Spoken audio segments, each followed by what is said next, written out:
नमस्कार कुंभ राशि वालों। 27 अगस्त 2026 वीडियो में हम जानेंगे कौन सा ग्रह आपकी कुंडली के किस भाव में बैठा है और उसका नौकरी, व्यापार, शिक्षा, प्रेम, पारिवारिक जीवन पर क्या असर पड़ेगा और कौन सा उपाय आपके लिए लाभकारी रहेगा। वीडियो शुरू करने से पहले आपसे एक रिक्वेस्ट है, चैनल पर नए हैं तो सब्सक्राइब करें, वीडियो को लाइक करें और शेयर करें अपने परिवार और दोस्तों के साथ। आपका एक सब्सक्राइब मेरे लिए बहुत मायने रखता है। तो वीडियो शुरू करते हैं और ग्रहों की स्थिति को जानते हैं। राहु आपके पहले भाव में बैठे हैं, शनि दूसरे भाव में वक्री अवस्था में है, मंगल पांचवें भाव में गोचर कर रहे हैं और गुरु छठे भाव में।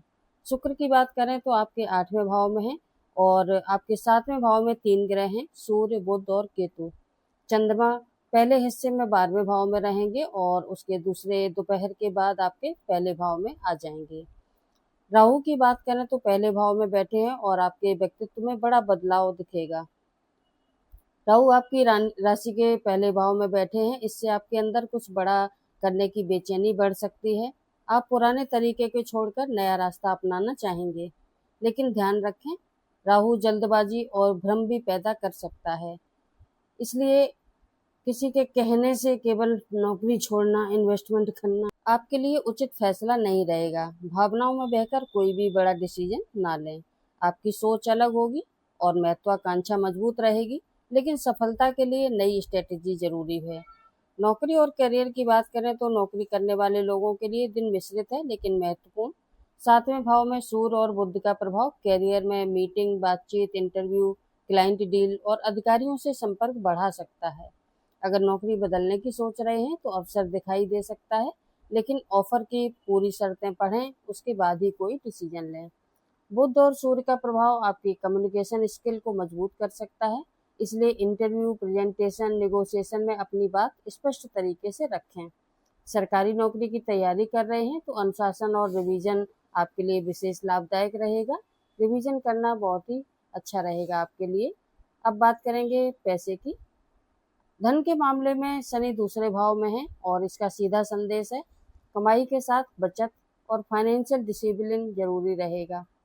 अचानक कोई खर्च आ सकता है, विशेषकर परिवार, घर या किसी जरूरी जिम्मेदारी से जुड़ा हुआ आपके लिए खर्च आ सकता है। राहु पहले भाव में होने के कारण कभी कभी व्यक्ति बड़ा फाइनेंशियल रिस्क लेने की सोच सकता है, इसलिए आज आपको इन्वेस्टमेंट बिना जांच के ना करें।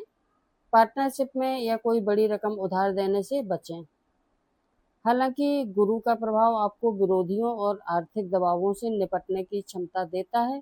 धन आएगा लेकिन उसे रोक कर रखना आपकी सबसे बड़ी चुनौती रहेगी। बिजनेस करने वालों के लिए आज का दिन नेटवर्किंग और कम्युनिकेशन के लिहाज से अच्छा हो सकता है।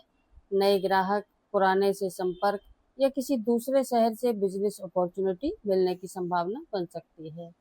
लेकिन सातवें भाव में सूर्य के साथ केतु है, पार्टनर या क्लाइंट के साथ ईगो क्लैश से बचना बहुत जरूरी रहेगा आपके लिए। किसी भी आर्गुमेंट किसी भी एग्रीमेंट को ध्यान से पढ़ें। कि लिए कोई आपसे वर्बल कोई प्रॉमिस करता है तो उसकी बजाय जो राइटिंग में चीज़ें हैं उनको ध्यान रखना जरूरी रहेगा। अगर आप online business, communication, trading related services, consultancy, technology, education, marketing से जुड़े हैं तो नई पॉसिबिलिटी पर ध्यान देना लाभकारी रहेगा। बात करते हैं विद्यार्थियों की। शिक्षा के भाव में पांचवें भाव में मंगल ऊर्जा और कंपटीशन बढ़ा सकता है। इसका अच्छा पक्ष ये है कि पढ़ाई में फोकस और कॉम्पिटिटिव स्पिरिट आ सकती है, लेकिन खराब पक्ष ये है कि मन एक साथ कई चीज़ों में लग सकता है। इसलिए बहुत सारे सब्जेक्ट शुरू करने के बजाय प्रायोरिटी तय करें।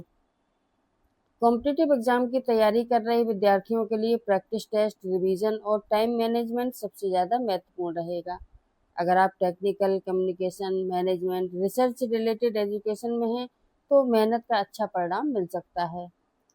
प्रेम और वैवाहिक जीवन की बात करें तो रिश्तों के मामले में सावधानी रखनी होगी।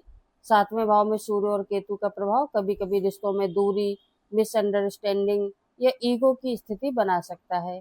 अगर आप रिलेशनशिप में हैं तो छोटी बात को बड़ा मुद्दा ना बनाएं। और जो लोग विवाहित हैं उन्हें पार्टनर की बात ध्यान से सुननी चाहिए। बहस जीतने से ज़्यादा जरूरी है रिश्तों को बचाना। जो लोग अविवाहित हैं उन्हें किसी पुराने संपर्क से किसी रिश्ते की बातचीत शुरू हो सकती है, लेकिन कमिटमेंट लेने के बजाय व्यक्ति को समझने में समय दें। यात्रा के लिए चंद्रमा का राशि परिवर्तन मन की स्थिति में भी बदलाव ला सकता है। दिन के शुरुआती हिस्से में अनावश्यक चिंता या ओवर थिंकिंग हो सकती है, लेकिन बाद में आत्मविश्वास बढ़ सकता है। छोटी यात्रा, प्रोफेशनल मीटिंग या नेटवर्किंग से लाभ मिल सकता है। अगर यात्रा जरूरी है तो प्लानिंग पहले से रखें। किन बातों से बचना है आज आपको? पहला, जल्दबाजी में फाइनेंशियल डिसीजन न लें। दूसरा, पार्टनर से बेवजह विवाद ना करें। तीसरा, बिना जांचे किसी पर भी विश्वास ना करें। और चौथा है, गुस्से में कोई नौकरी या बिजनेस से जुड़ा हुआ फैसला ना लें। आज का शुभ अंक है 4 और 8। शुभ रंग रहेगा आपके लिए आसमानी नीला और गहरा नीला। जरूरी कामों में इन रंगों का प्रयोग आपको सकारात्मक और मानसिक ऊर्जा देने वाला रहेगा। कुंभ राशि के स्वामी शनिदेव हैं, इसलिए शनिवार की आराधना आपके लिए विशेष महत्व रखती है। गुरुवार के दिन भगवान विष्णु और देवगुरु बृहस्पति की उपासना लाभकारी रहेगी।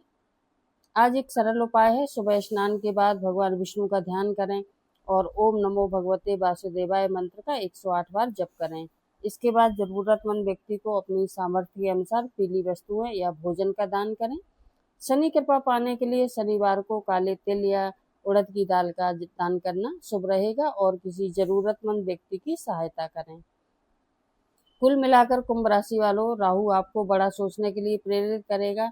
शनि आपको धन और जिम्मेदारियों में अनुशासन सिखाएगा। मंगल मेहनत और कंपटीशन बढ़ाएगा। गुरु विरोधियों और चुनौतियों से लड़ने की शक्ति देगा। इसलिए आज सबसे बड़ा मंत्र है आपके लिए, जल्दबाजी नहीं, स्ट्रेटेजी के साथ आगे बढ़ें। अगर आपने वाणी पर नियंत्रण रखा, फाइनेंशियल डिसीजन सोच समझ कर लिया और रिश्तों में अहंकार से बचते हुए काम किया तो आने वाले दिनों में आपकी स्थिति मजबूत हो सकती है। वीडियो पसंद आया हो तो लाइक एंड शेयर करें। चैनल पर नए हैं तो सब्सक्राइब करना बिल्कुल ना भूलें। कमेंट में लिखें ओम नमः शिवाय, जय शनिदेव, जय श्री हरि।